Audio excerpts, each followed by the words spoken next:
Hola, mi nombre es Jorge Rosas y en este video vamos a hablar un poco acerca del ferromagnetismo. Para empezar a hablar de ferromagnetismo, primero debemos saber que existen distintos materiales y de que dentro de cada material, a nivel atómico y de partículas, existe una característica que se llama el dipolo magnético.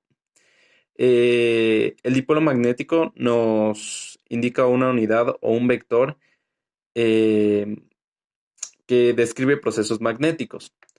Entonces, esto puede ser producido por el giro de un electrón o por las órbitas de los electrones que al girar generan un momento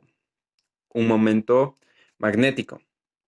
Entonces, la característica especial de los materiales ferromagnéticos es que todos los momentos dipolares, los momentos magnéticos, se alinean cuando se coloca un campo magnético y una vez que se quita el campo magnético, se mantienen alineados.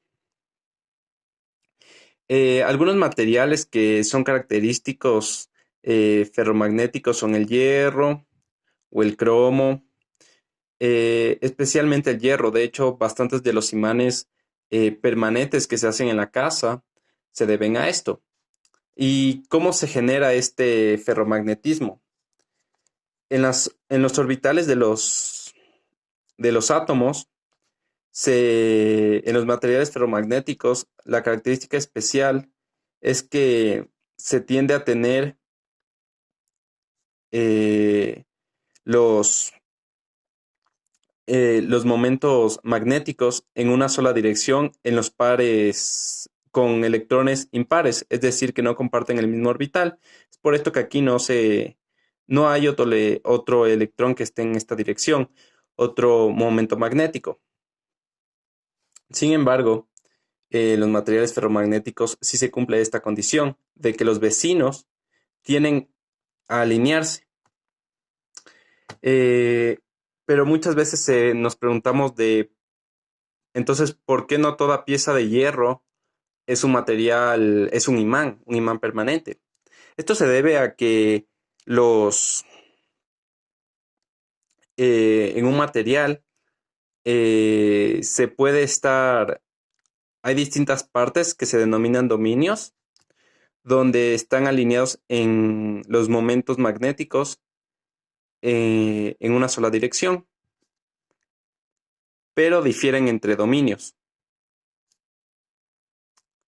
Entonces, esto hace que en general, en algunas situaciones, se tiendan a cancelar. Entonces, cada dominio va a tener una dirección distinta. Si es que, y la pregunta es, ¿cómo generamos un imán permanente? Esto se lo puede producir aplicando un campo magnético al material lo suficientemente fuerte que haga que todos estos dominios se conviertan en uno solo, es decir, todos queden en la misma dirección. ¿Y cómo se consigue esto? Si el campo magnético es suficientemente fuerte, eh, por el torque van a tenderse a alinear con dicho campo magnético. Y si se alinean todos los momentos dipolares, todos los momentos magnéticos, tenemos un imán permanente. Eh, ¿Y en qué dirección se van a alinear? Se van a tender a alinear en los que, si aplicamos el campo magnético en esta dirección, se van a alinear respecto al dominio que esté más paralelo al campo magnético aplicado.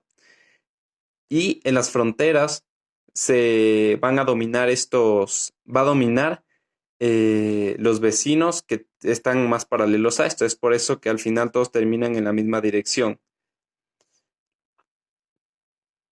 Una vez que se quita el campo magnético, la mayoría van a quedarse alineados. Unos que otros van a regresar a otras direcciones. Sin embargo, va a predominar una sola dirección, por lo que obtenemos un, un campo magnético permanente, un imán permanente. un poquito la explicación de cómo se vuelve un material ferromagnético se puede explicar mediante el siguiente gráfico que se llama el lazo de histéresis. Y es importante este experimento en el cual se coloca un pedazo de metal al cual se lo quiere magnetizar, como suele ser, puede ser un clavo, y se lo rodea con un material conductor de la electricidad de forma de que podamos hacer una corriente aquí. Entonces suele hacer con una pila conectado a y un, y un clavo envuelto en cobre, en el cable de cobre. Entonces lo que va a pasar es que una vez que empieza a haber la corriente, va a ser en esta dirección, por la regla de la mano derecha, va a ser en esta dirección el campo magnético.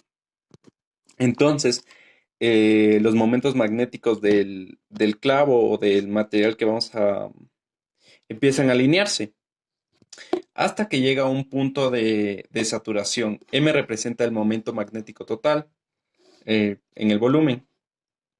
Entonces llega un punto en el que se satura y, y por más corriente que apliquemos, ya no va a haber más alineación porque ya están alineado al máximo. Una vez que se quita el campo, esto disminuye y se queda en un punto en el que no todos están alineados, pero sí una gran cantidad. Y aquí es cuando obtenemos un imán permanente. Sin embargo, si empezamos a aplicar la corriente en sentido opuesto, es decir, hacia acá, va a empezar a suceder lo contrario. Va a llegar en un punto en el que ya no están alineados, por lo que ya no hay un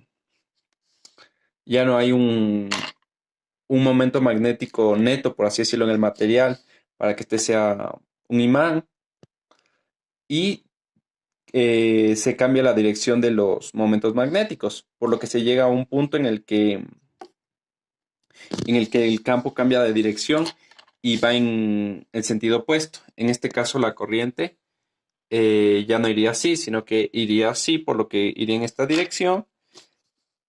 Y se repite el proceso en el que si quitamos el campo, se llega a este punto en donde el momento magnético en el volumen es cero, por lo que no están alineados, no es cero, perdón, tiene cierta cantidad, por lo por lo que se vuelve un imán permanente.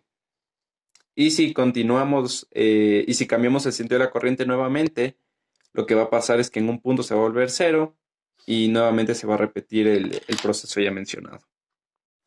Por último, quisiera hablar acerca de cómo afecta la temperatura a las propiedades magnéticas de un material. Dentro del ferromagnetismo existe una temperatura denominada la temperatura de Curie, eh, o el punto de Curie, que es en el punto en el que un material ferromagnético deja de ser ferromagnético y pasa a ser paramagnético. Es decir, que una vez quitado el campo magnético aplicado, los momentos magnéticos dejan de estar alineados. Em, por ejemplo, en el hierro, este material este punto de Curie, son los 770 grados centígrados. Y cabe destacar que este intercambio no es gradual, sino que es inmediato. Una vez que se sobrepasa esa temperatura, se vuelve paramagnético. Eh, en la mecánica estadística, esto se conoce como la transición de fase. Y eso sería todo. Muchísimas gracias.